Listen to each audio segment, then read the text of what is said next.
ప్రభాస్ గారి కల్కి movie release date వచ్చింది కదా, అవును. దానిపైన మీ ఒపీనియన్ ఏంటండి? రిలీజ్ డేట్ వచ్చింది, పోస్టర్ కూడా రిలీజ్ అయింది. పోస్టర్ బాగుంది, బట్ రిలీజ్ డేట్ ఇంకొంచెం ముందు వచ్చుంటే బాగుండని, అంటే పోస్ట్ పోన్ అయింది కదా, అవును. కొంచెం మే డిసప్పాయింట్. 7th నుంచి జూన్ 27. 27th అయ్యా 1.5 month డిలే అయింది. మంత్ ఇదే. కొంచెం ముందు వస్తే అంటే సమ్మర్ కాబట్టి ఇంకా చాలా మంది చూస్తుండే.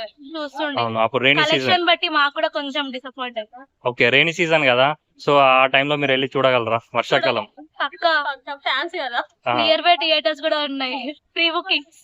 అంతేనా? వర్షం పడ్డా వెళ్ళిపోయి చూడాల్సిందేనా? చూడాలి. ఓకే అండి, దీపిక పడుకుని పవన్ కళ్యాణ్ వీళ్ళ పేరు ఎలా ఉందండి? వింటప్పుడే బాగుంది, చూస్తే ఇంకెలా ఉంటుంది. ఓకే, మీరు ఏ సినిమా చూసి ప్రభాస్ గారికి ఫ్యాన్ అయ్యారండి? First cinema first cinema darling. Darling, అంతకు ముందు కాదు? అంతకు ముందు చూసేదాన్ని, బట్ డార్లింగ్ లో ప్రభాస్ నాకు ఎందుకు బాగా నచ్చేసాడు. అప్పటి నుండి ఇప్పుడు ఈయన ఫస్ట్ సినిమా నుంచి కాదు. First cinema నుండేనా? ఓకే, అంటే అప్పుడు మీరు ఏ ఏజ్ లో, అంటే మీరు ఎంత చిన్న వయసు ఉంటారా? మేబీ నేను టీవీలో చూసాను ఈశ్వర్ మూవీ. ఈశ్వర్ మూవీ అప్పటి నుండి ఫ్యాన్ అయిపోయారా? చాలా గ్రేట్. అంటే మీరు ఒక 5-6 years ఓల్డ్ అప్పటి నుండేనా అతని ఫ్యాన్? డార్లింగ్ సినిమా నేను 6th క్లాస్ లో ఉన్నప్పుడు చూసాను. 5th class లోనా? 6th క్లాస్ లో 6th class లో 10-12 years అయిపోయింది. అతని ఫ్యాన్ గా ఉండబట్ట. ఓకే, ప్రభాస్ కి ఇంకా మ్యారేజ్ కాలేదు కదా, దానిపైన మీ ఒపీనియన్ ఏంటండి? అది తన పర్సనల్ కదా. అలా అనట్లేదు, ఒక అభిమానిగా మీరు బాగా హ్యాపీగా ఫీల్ అవుతున్నారా?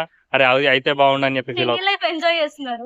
బ్యాచులర్ లైఫ్ ఉండడం మీకు ఓకేనా అండి ఒక అభిమానిగా? చేయనియండి, సింగిల్ లైఫ్ ఎంజాయ్ చేయనియండి. అంతే అంటారా? పెళ్లి చేసుకుని బాధపడటం ఎందుకు? ఓకే అండి. ఓకే, మీరు విష్ చేయండి నెక్స్ట్ వచ్చేస్తారా సినిమాకి?